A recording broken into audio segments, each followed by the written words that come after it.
ठाणे शहरातील धोकादायक इमारतींमधील नागरिकांना तात्काळ दिलासा मिळावा यासाठी क्लस्टर योजनेला गती देण्याच्या स्पष्ट निर्देश उपमुख्यमंत्री एकनाथ शिंदे यांनी संबंधित अधिकाऱ्यांना दिले आहेत.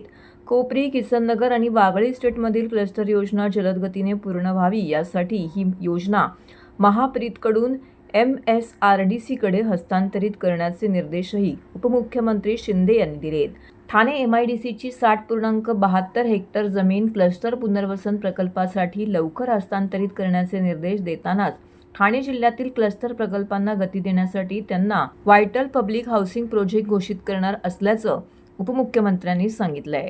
उपमुख्यमंत्र्यांनी व्हिडिओ कॉन्फरन्सिंगद्वारे ठाणे समूह विकास प्रकल्प आणि MIDC बाबत आढावा घेतला. ठाणे समूह विकास प्रकल्प आता महाप्रीत ऐवजी MSRDC कडून करण्यात येणार असल्याचं सांगत या बदलासाठी आवश्यक असणारी हस्तांतराची कायदेशीर प्रक्रिया तातडीने पूर्ण करावी असे निर्देश त्यांनी प्रशासनाला दिले आहेत.